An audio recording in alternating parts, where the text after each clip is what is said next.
O que é o direito? Essa é uma das grandes questões ainda hoje debatidas no meio jurídico. E o mais interessante é observar que não há, para essa pergunta, uma única resposta correta.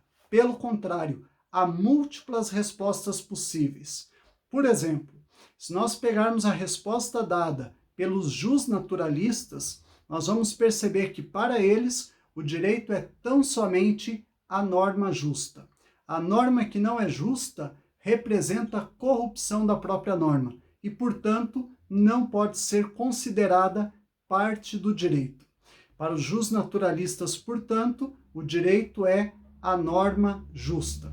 Essa concepção típica das doutrinas justnaturalistas foi resgatada com bastante otimismo no século XX por uma série de doutrinadores, sobretudo na Alemanha, no tempo do regime nazista.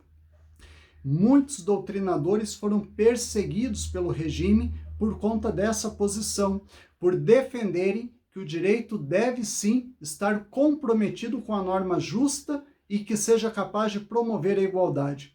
Vários doutrinadores da Alemanha perderam as suas cátedras por defender tal posição. O realismo jurídico, que é uma outra corrente jurídica, entende, diferente do justnaturalismo, que o direito é a norma eficaz. Olha só que interessante isso. Para os realistas ou para os românticos, o direito é a norma eficaz. O que é uma norma eficaz? É uma norma que deriva dos valores, dos costumes, do modo de ser de um determinado povo. Esse é, em geral, o posicionamento assumido pela escola histórica de direito, aquela escola que está situada na Alemanha do século XIX.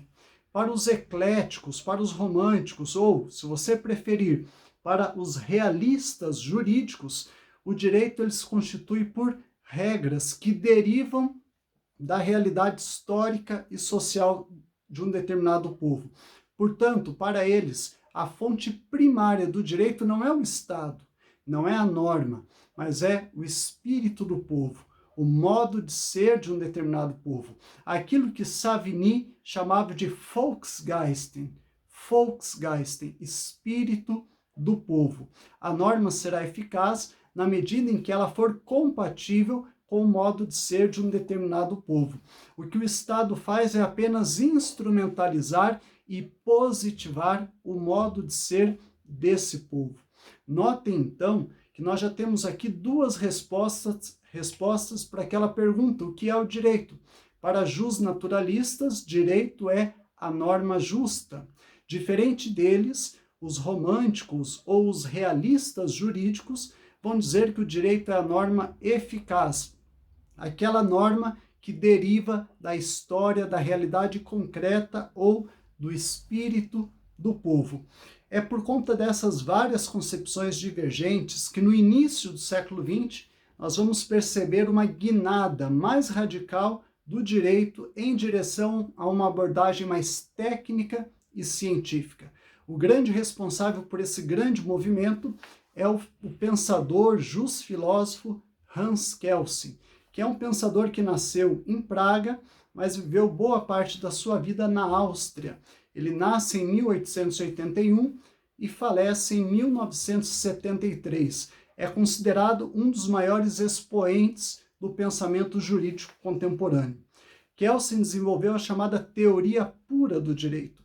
E a abordagem do Kelsen consiste em uma separação quase cirúrgica entre o direito enquanto fenômeno social, o que ele chama de direito bruto, e o direito enquanto ciência.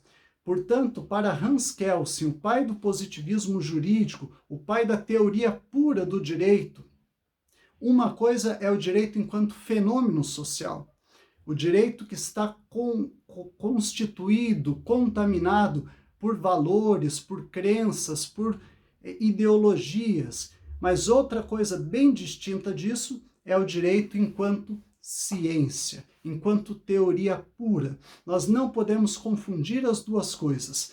Para o Kelsen, o direito é a norma válida. Portanto, não é a norma eficaz, não é a norma justa, mas direito é o quê? É norma, mas norma válida.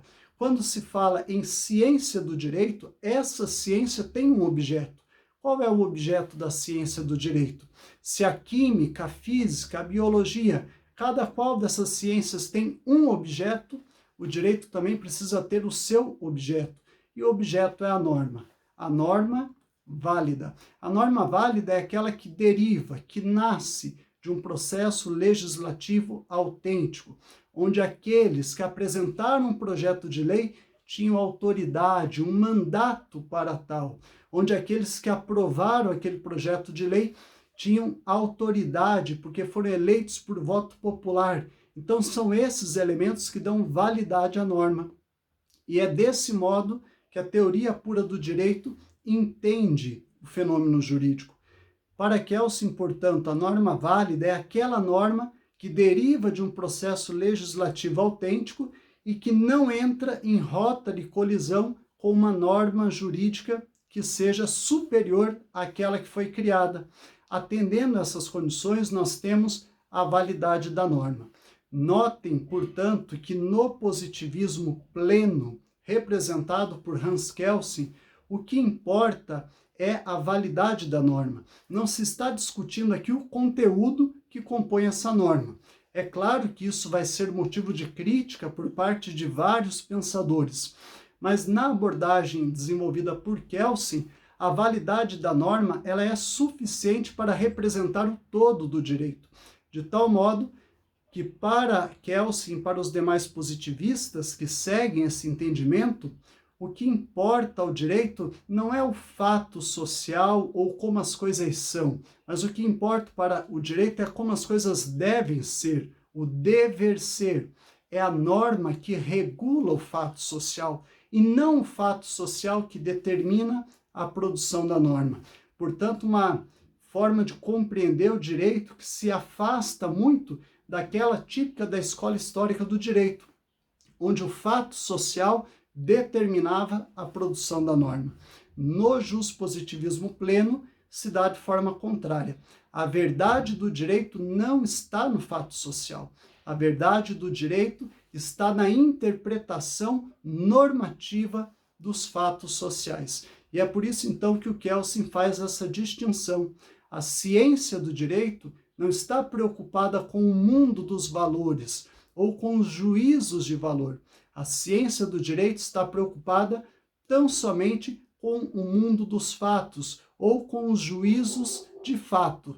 Para a gente terminar, é importante perceber que a justiça, na abordagem juspositivista, é um assunto secundário, porque como Kelsen vai fazer questão de mostrar, a justiça é um assunto para ser discutido por filósofos, é um assunto da ética e não um assunto do direito. Porque para o direito, por ser uma ciência, ele deve discutir questões mais concretas e não questões tão abstratas que envolvam juízo de valor.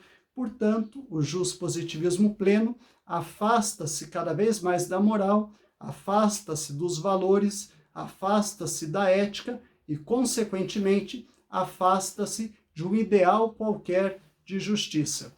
Aqui vai uma crítica ao jusnaturalismo. O jusnaturalismo, que nós falamos no início desse vídeo, tem um pequeno problema. O jusnaturalismo ensina que o direito é a norma justa. Porém, a grande dificuldade do jusnaturalismo sempre foi dizer o que é a justiça. O que é a justiça, afinal de contas? Veja, é justamente por essa dificuldade de dizer o que é a justiça que o Kelsen vai desenvolver uma ciência do direito, que não está discutindo essa questão abstrata, metafísica, mas está discutindo algo objetivo, concreto, pautado pela norma jurídica, porque o direito é a norma. Para terminar, portanto, nós vimos aqui 3 respostas possíveis para essa questão. O que é o direito? Na primeira delas, os jusnaturalistas vão dizer que o direito é a norma justa. Na segunda, os realistas ou os ecléticos ou os românticos vão dizer que o direito é a norma eficaz. E, por fim, os positivistas do século XIX, liderados por Hans Kelsen, vão ensinar que o direito é a norma válida.